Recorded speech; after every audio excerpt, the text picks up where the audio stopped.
Hello and welcome. Thank you for joining us today for our PhD in Counselor Education and PhD in Counselor Education and Supervision program overview at Palo Alto University. Your hosts today are myself, Krista Kaur, Program Manager, and Dr. Margaret Lamar, Associate Professor, Associate Department Chair, and CES Program our leader. And I'm so grateful Margaret is here. She helped birth this program and has been an excellent leader thus far. So I'm really glad to connect with you all today. And with that, I'll pass it over to Dr. Lamar. Great. Well, again, we're so happy to have you all here. Feel free to put questions in the chat box. Welcome, Jessica. Glad we're able to make it. We're so excited because we started our first cohort this fall, just a month or so. Well, I guess we're November now. So now it's like 2 months ago. It's the first residentially based program in California. We're very happy about that. We're hoping to grow a really strong program out here on the West Coast that develops leaders and researchers um, and really strong teachers and supervisors. So you can see there's our mission statement that our goal is really to help our students become culturally affirming counselor educators and supervisors. So we are here to train folks who are going to promote anti-oppressive pedagogy, scholarship, supervision, advocacy, and practice, something that's becoming more and more important in the coming days. So, and let's see. I'm going to just, Krista, assume you're going to stop me when it's your slide. So, Yeah.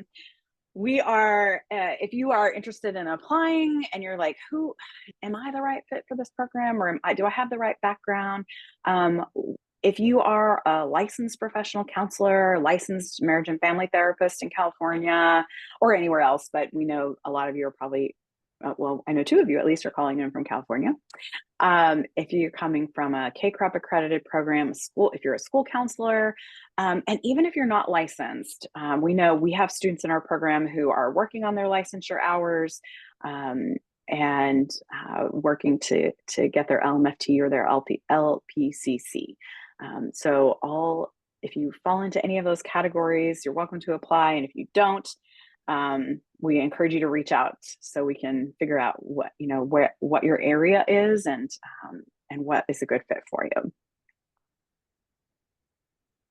And are you a good fit for our program? Are you collaborative and eager to learn? Are you in alignment with our mission and values? Please remember that you don't already have to be an established researcher, published author, or teacher. We are going to help you develop these skills throughout our program. And ultimately, we're looking for our future colleagues.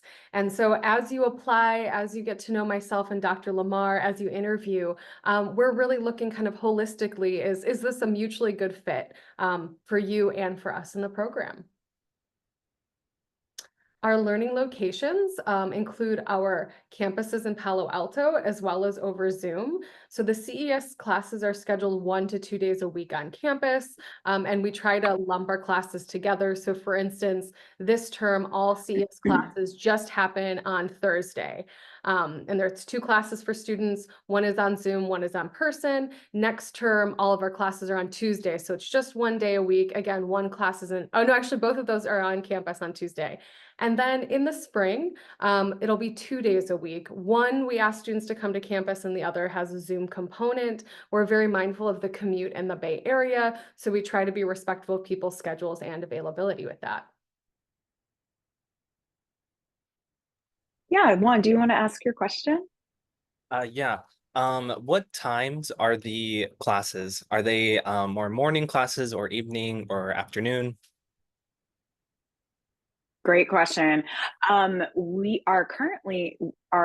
coursework happens during the day, and then sometimes into the evening because some of the coursework involves like co-teaching a class with our master's level students. So you might have a 9 a.m. and a 1 p.m. and then that you're taking as a student yourself, and then jumping into you know, co-teaching on Zoom at 6 o'clock or something like that. So the schedule, we try to keep you at 1 to 1.5 days in terms of the class time that you need to be in, either on Zoom or in the classroom. And then that way you have your nights and your evenings and your other days of your work time are free to see clients or work in your agency or whatever you're up to outside of school. Thank you.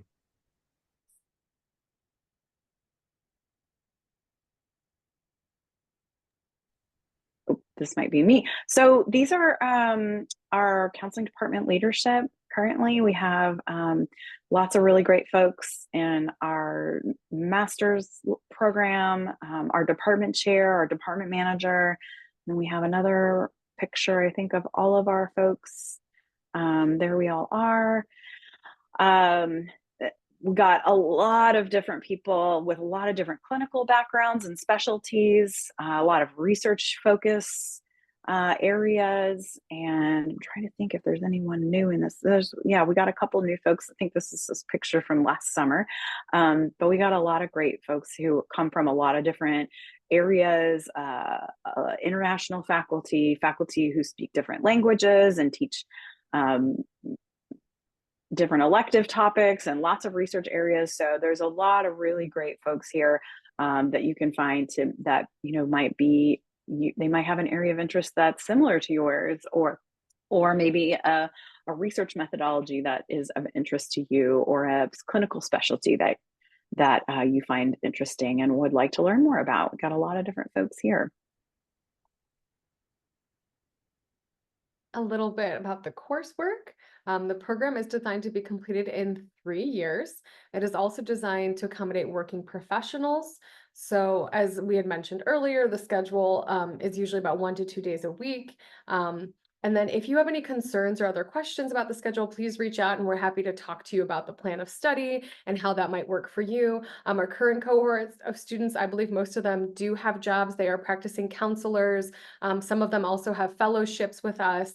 There's opportunities for down the road being an adjunct teacher with us, as well as if you're interested for working for the university as a research assistant, teaching assistant, there's opportunities there as well. Dr. Lamar, do you want to chat about doc student life at a glance? Sure. Yeah. So we've talked about classes 1 to 2 days a week. We're really actually tinkering with our plan of study a little bit to sort of front load some of the coursework so that by the time you get to your second and third year, or at least like maybe halfway through your second year, you really are doing a lot less class and more work on your research. So we're hoping that will allow you to sort of front load and focus on getting some of the major coursework out of the way, and then be able to move into, you know, getting back to seeing more clients or doing more work hours and while you're working on your research projects. So at least one class is in person every quarter. We do not have summer classes because we know that is a hard time for students to be in class when you have all sorts of family life and vacations and things like that. So no class in the summer. And that also gives you an opportunity, if you're interested in doing some adjunct teaching for us. We have a lot of summer coursework that needs to be taught in our master's program, and you'd be able to have the opportunity to do that for actual like adjunct pay. Lots of opportunities for co-teaching and co-supervising. We have our master's level classes are Monday through Thursday evenings from either 4 to 6 or 6 to 8. So there will be part of your coursework that involves co-teaching. And so you'll have the flexibility to say like, oh, I want to co-teach this class on a Tuesday night because that's the day that works best for me, and that's the person I want to teach with, or that's the topic I would like to teach. We also have residency weeks, which in the first year, the first or second year, you'll get opportunities to participate in that. Other independent meetings, you'll meet with your faculty.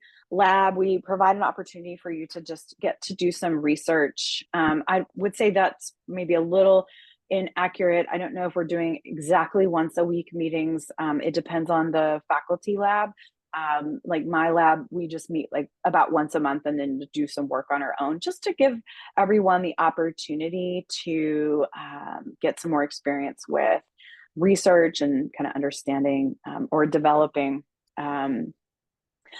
articles, things like that. So that's just an opportunity to jump in on a faculty research project. Supervision for internship, faculty chair. Oh yeah, just meeting with your faculty advisor and your dissertation chair. And then we have opportunities for fellowships within our department and across campus. That gives you the opportunity to, continue developing your learning and also have a bit of a stipend that comes with that. There is campus employment that includes teaching, research, and student assistantships. And then we also have adjunct teaching, which would be paid at our regular adjunct rate. So at this point, Victoria, this is a great question. At this point, the plan of study is pretty set. It's harder to get, it's 91.5 units. It's really hard to get through that much faster. There could potentially be an opportunity to, if you get into the third year and you're done with all your coursework, to potentially do some dissertations, your dissertation units a little bit faster. But generally speaking, doc programs in this area are about 3 years. There are some that go longer than that, that tend to be really geared towards people that want to work full time and take like one class a quarter. We have things pretty packed in there, and the fastest programs that I know of in our field are really 3 years, or in our cases it would be 9 quarters. So it's harder to get done a little bit faster than that. Our residency weeks, this is a great question about expanding on our residency week. So the residency week happens twice a year. It is an opportunity for our master students. The primary purpose of it is to bring our master students who are in our online program in to do clinical work where we can get eyes on them and do supervision with them face to face. We can do a lot of things on Zoom, but sometimes it's really helpful to get in a room and watch 2 students do a role play and practice their clinical skills. So at 2 points during the program, we have our doc students come in for at least parts or all of the residency week.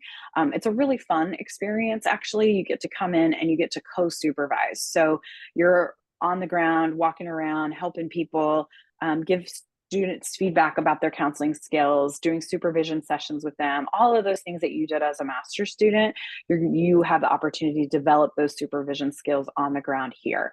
So when you take supervision, you'll do that. That's probably the more intensive week, because then you'll come and really sort of have the same schedule for that 1 week as our master students do. The other residency is about developing sort of advanced group counseling skills. And so that's a shorter commitment. However, our students have the opportunity to come in and just do that like few hours of residency a day for that week, or it's actually just 4 days, Monday through Thursday. And then that be done. Or if they want to get supervision internship hours, which I know we'll get to the internship piece in a minute, then they can actually just kind of do the same thing, where they help supervise a group of students who are working on their basic counseling skills, in addition to getting that advanced group time as well. So that's a little bit about what those residency weeks are. They happen in the fall and then in the spring, and we're on a quarter system. So our spring is like April to June. So usually it's in the middle-ish of the quarter somewhere. This year it was in October. Yeah, it's super fun. It's kind of like going to camp for, counseling.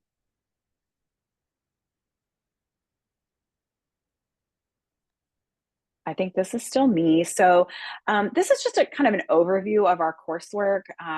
Our coursework is in alignment with the CACREP standards for doctoral programs in counselor education and supervision.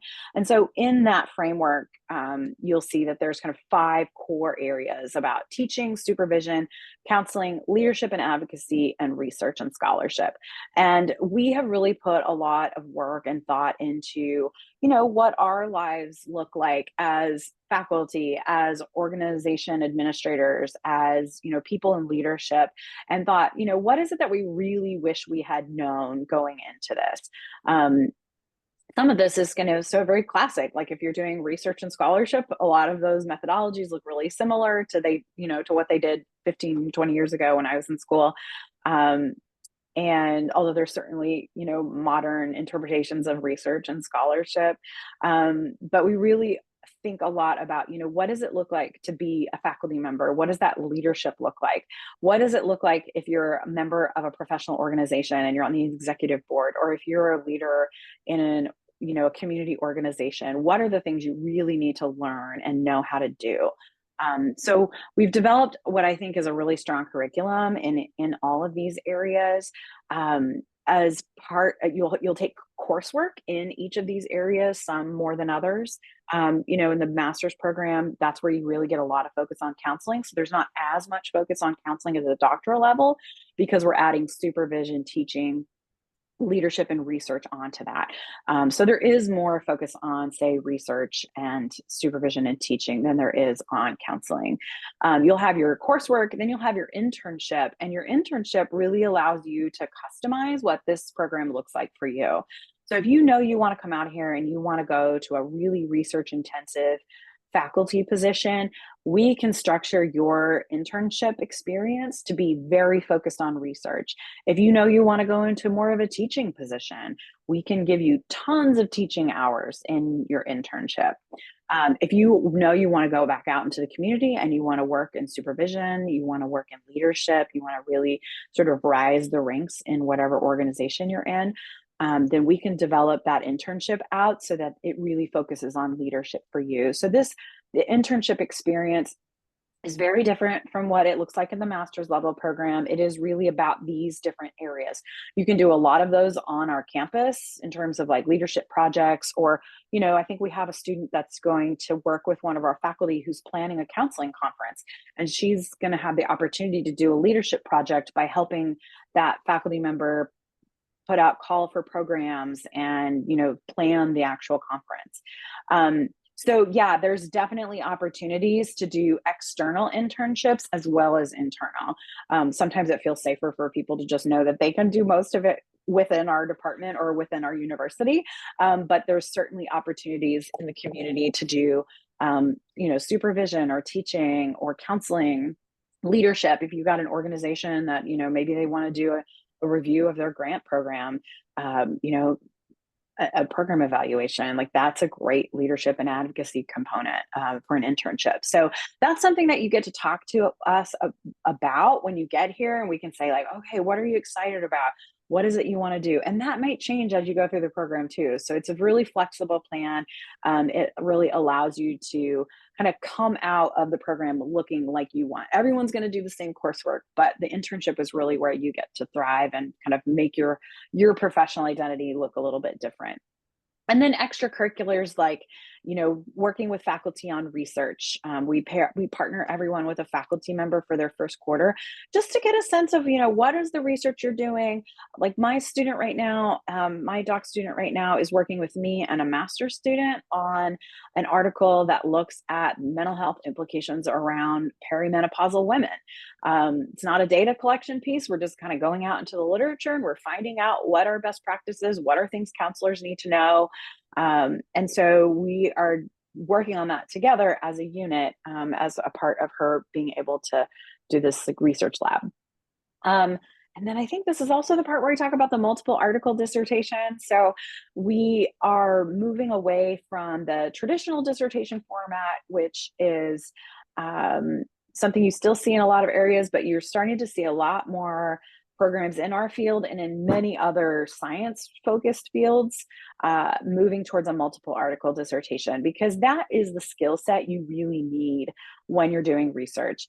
Writing a 300-page book that is a research book is not really very helpful. It really doesn't help you do anything but write another dissertation. And it actually can develop some pretty bad habits in terms of writing really long lit reviews that don't do anything. I think mine is like 30 pages or something like that. It might be longer than that. I don't know. I haven't looked at it. Haven't opened it up. I don't really look at it as much as I look at, the work that I've put out into the world in a much smaller chunk. So, we really wanted to provide this multiple article dissertation process so that you're doing the research that you actually do when you leave the program. So being able to take a research idea, do the research, to collect the data, and then put it into, a 30-page article, which is about the max for most journals. That's about the most you can actually submit. And it's a much stronger skill set to be able to be really concise and clear in a smaller space, but you're still getting that research data collection and data analysis and all of that. You're really still getting all the same process. You're just actually able to make it more accessible to people once you leave the program or while you're in the program. And so we have a whole process for that, and it really works nicely in all of our coursework. You get a chance to work on aspects of that multiple article dissertation so that when you get to the real dissertation stage, you've kind of got a bunch of pieces, building blocks already put together. So it's hopefully paved the way for that process to be sort of quicker and smoother, hopefully. Thank you, Dr. Lamar. That was very helpful. I love our multiple article dissertation, and it's cool to hear our current students excited about planning to do that. I mean, it's good to have excitement around a dissertation, so I welcome that from our students. A little bit about the value of accreditation. So the CES program is already accredited by the Western Association of Schools and Colleges, and the CES program was created to be in alignment with the Counseling and Related Educational Programs CACREP accreditation standards. So because we are a new program, we have our first cohort. We cannot be CACREP accredited for our program until our students enter the dissertation phase. Then we can start submitting to get approval. We anticipate that we will receive CACREP accreditation by the time our first cohort graduates. What's great about this is that it is also retroactive. So let's say for some reason we left out something in our application packet, we can go ahead and complete that on our end, and our students who graduated would still be covered by that accreditation. And we're already in works on preparing for applying for this CACREP accreditation. Dr. Lamar, is there anything else you wanted to mention about that piece? I think the things that come up for students who are considering this program, which we understand is a big commitment, both in terms of your time and resources, that this is an important component of it. One is that our university is accredited. So PAU is accredited by WASC, which is there, and our specific program is also accredited by WASC. So this is a program that is eligible for financial aid, like all of the big, large universities out there. We're accredited in the same way. So this degree holds value no matter what. And our students will be going into their dissertation phase next year. So we'll be able to actually submit pretty quickly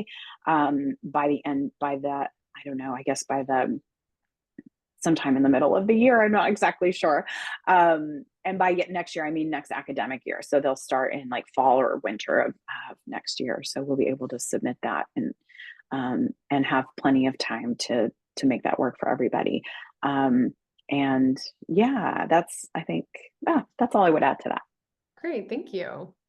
In terms of the degree application, our expert faculty, robust internship options, and personalized research plans prepare participants for multiple career options. So that could include graduate level teaching and counselor preparation. Perhaps you are interested in doing research and mental health through research.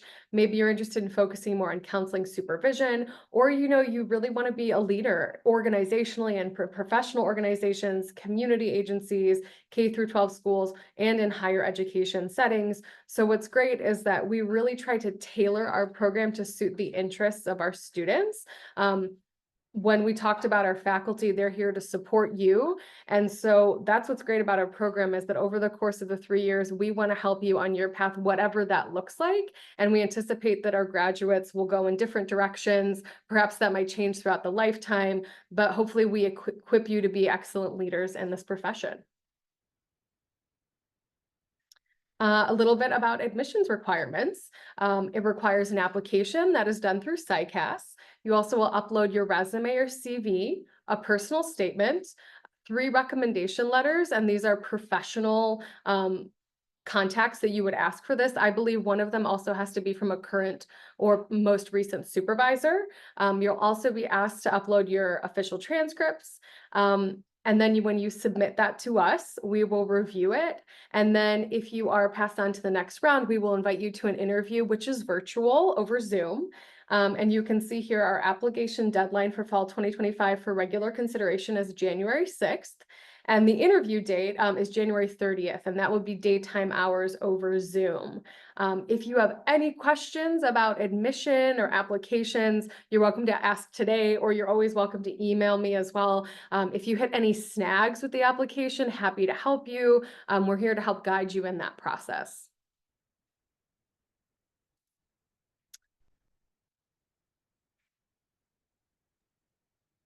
And then we have financial aid and advising.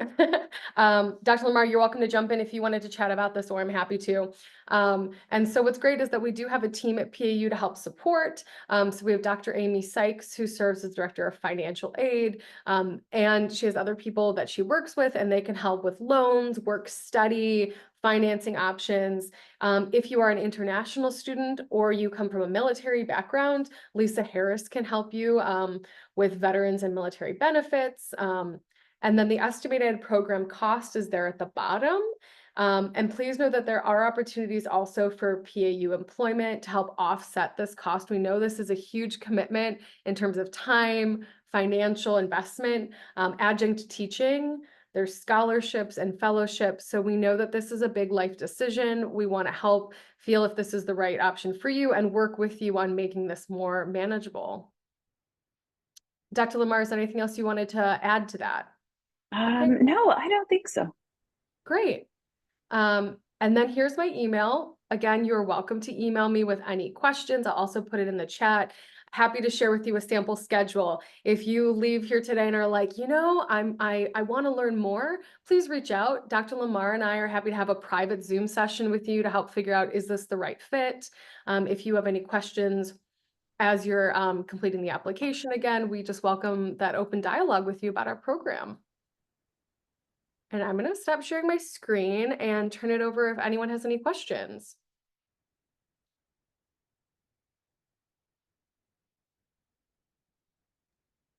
Yeah, I have a question. For the funding for the program, do you predict in the future the program is going to be fully funded by any chance? Unfortunately, I wish I could say yes, but we are a private nonprofit university. We have we have a psychology program that has a PhD and a PsyD, and they have been, there's not really any of them that are fully funded. We're just not in the same position as a lot of state schools that have fully funded lines and, student positions for their programs. So unfortunately, I wish I could say yes, but I do not foresee that being the case at any point. Gotcha. Thank you. Yeah, absolutely. Of course. And then can you describe a little bit more about the fellowships and how that can support just like the financial piece with this program? Mm-hmm. Krista might be able to do more than me, but we have currently positions we have one in the CES program, we have one in our master's program, we have one doing clinical, like supporting our clinical team, we have one supporting our student evaluation committee, and then we actually have one in the provost's office as well. I could not tell you off the top of my head the number in terms of financial support. It's not going to cover all, but a small percentage But I think that it gives you the opportunity to offset a little bit of that cost, and then also it's a great learning opportunity, I think, as well. And then I will say that, our adjunct positions pay fairly well.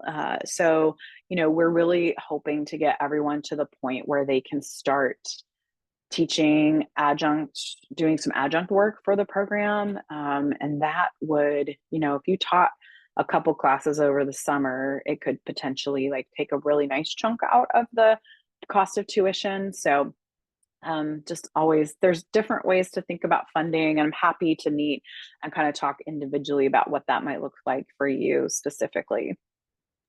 Sounds good. Thank you. Appreciate it. Yeah, absolutely.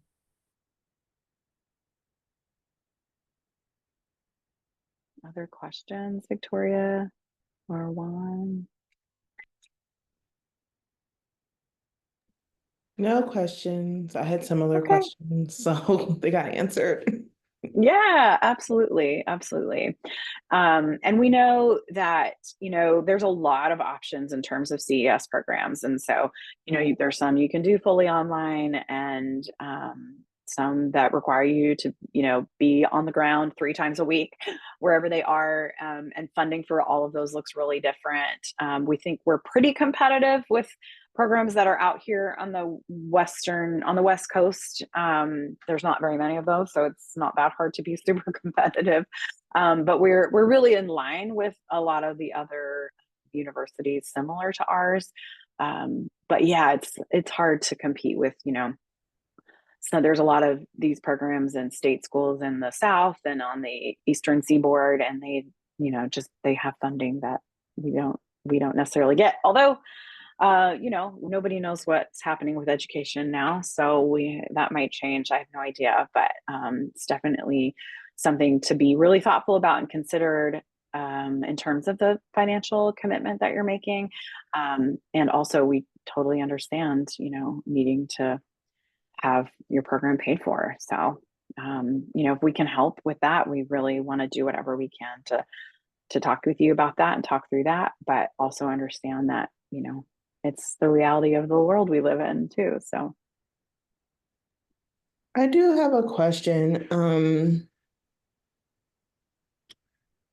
What I imagine doing is like applying and then trying to see how much funding I can kind of get. And then if I need to, trying to, I guess, would it be like a deferral for a year and seeing, and I'm not sure if that's even possible with this program.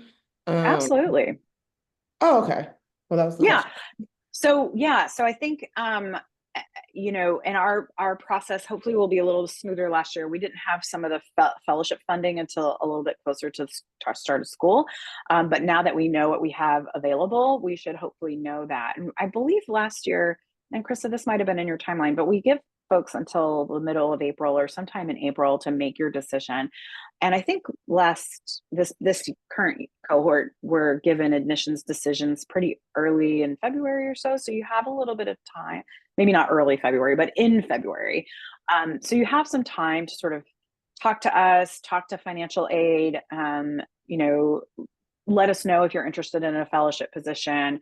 And again, we're really here to help you think through all of those things and make the best decision that you can make for yourself. So I don't know, Krista, I you know might correct my timeline. NBCC Yes. offers some fellowships too. So I was looking at that. They were Yes. coming across my email this year and thinking about this program. So Yeah, absolutely. And we would absolutely encourage you to apply for that. Juan, I don't know if you're aware of the NBCC Minority Fellowships. That's an incredible program. We have several faculty that did that. I've been to their conference. It's really a great organization. So highly recommend looking into that. It provides a lot of really good funding for programs or for students going to school. So NBCC Minority Fellowship. And yes, I don't know, because I think sometimes their dates are like May and June, and we're happy to work with you in terms of, you could accept, and then if you needed to defer, we are absolutely happy to work with you on that. Yeah, Victoria, I actually love that strategy. I think that's a really smart approach is, apply, interview with us, get to know us. We try to bring in quite a few students and faculty in the interview process, so you really get a feel what would it be like to be in this department. I think our faculty, staff, and students are really some of the highlights of this program. They're excellent researchers, they're really wonderful colleagues, and so hopefully after interview day, you get a feel for what would it be like to actually be part of PAU in this capacity as a doctoral student with us. And then, as Dr. Lamar mentioned, we try to send out our decisions 2 to 3 weeks after that interview. We're aware that some people might be interviewing with other universities, so we want to get that information to you. Our door's always open, so if you have questions or follow-up following the interview, you're always welcome to reach out. And then even after we let you know your admission decision, we'll have on Zoom like a welcome students day. We try to stay in dialogue with you. We'll encourage you about scholarship and funding opportunities throughout those months, but you're welcome to defer even through the summer and see how much funding you can get. Did I land that fellowship that I needed? What scholarships did I get? What has come through from the financial aid office? And if it comes time, it's August, and you're like, you know what, I actually don't feel 100% prepared, you could reach out to me or Dr. Lamar will sit with you, and you're welcome to defer then, because I don't think payment for a program is due until September once you're starting it. So there's some flexibility there. And the university will communicate any scholarship information in advance, whether it's internal or external scholarship information as well. Thank you. Yeah, and just to emphasize that, we had a student who was admitted and was like, all these things came up for me this summer, and I'm going to get married, and I've got this new job, and like it just doesn't feel like I can add one more thing to my plate. And I was like, absolutely. I think we got on the phone and we chatted in August sometime, and it was like, yeah, this doesn't feel like the right fit for you right now. That's totally fine. And so, yeah, I think we just want to, let us know how we can help you talk through that decision. I think we're really transparent. If this isn't the right fit for you, then we are not trying to sell you hardcore into getting here. We're counselors, so we're really good at talking people through like the decision-making process and like figuring out something that works really well for you. So, yeah. Happy to, I always like to just be really as transparent as possible. So, if there's something that I can help you talk through or think through, I'm happy to do that. Happy to connect you with folks at other institutions that might, be a better fit for you. So yeah, just let us know. Thank you. Yeah.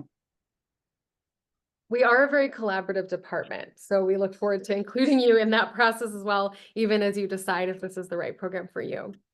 Juan, did you have a question? Yeah, thank you to the both of you for being very transparent with this process. I really appreciate it. Another question that I had was obtaining your hours for licensure during the program. I anticipate applying I'm currently in my first year of a master's. And so after the recent events that have happened, this has empowered me to pursue further education. And I want to be able to get my hours, but I guess I'm more so curious how that process is while I'm in the program. Is that possible? Are there any barriers to that? Yeah, absolutely. Are you in an MFT? Are you going to do the LMFT, or are you focusing on the LPCC? So the program is designed for LPCC, but I can also have the curriculum can also be applied for the LMFT. Yeah, So yeah, absolutely. Yeah, totally. So yeah, there is opportunity to, I guess I asked that because I was thinking about, all these different things that you can do in terms of applying to your licensure hours, right? You can do some professional development that applies to your indirect hours at least, right? And so there's certainly a lot that you can gather here, probably, more than you actually need. And then there are opportunities to, again, like if you're doing a counseling internship, in terms of like the doctoral level internship, right? So you're going to get some counseling hours, like maybe you're going to work in our e-clinic, or you have a community site that you'd like to do something new with, that you'd like to learn how to do a new modality, or, I don't know, there's lots of different ideas. And you can double dip, right? So you can count those hours for your counseling, for your doctoral internship. And you can also count them for licensure. So, and again, most of our current students are in private practice or in community agency work. So they are seeing clients, you know, Monday, I don't know when they see them, Monday, Tuesday, Wednesday, maybe something like that. And then, so they're able to engage with clients and get a lot of hours that way too. So we have several folks that are either just licensed or are collecting their hours right now, and with the anticipation of being licensed in the next year or so. Yeah. Thank you. Appreciate it. Yeah. Mm-hmm.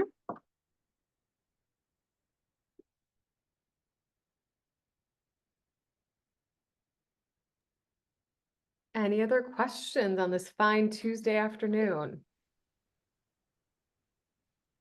I appreciate you both for your engagement, and it's been a really helpful conversation. As mentioned before, feel free to email us and reach out as you continue on your journey. And we'd love to see an application from you, or just to stay engaged. We appreciate both of you. I can tell you're already very conscious leaders in how you show up in your life. And you're exactly, I feel like, the kind of people that we would want in this program. So thank you so much.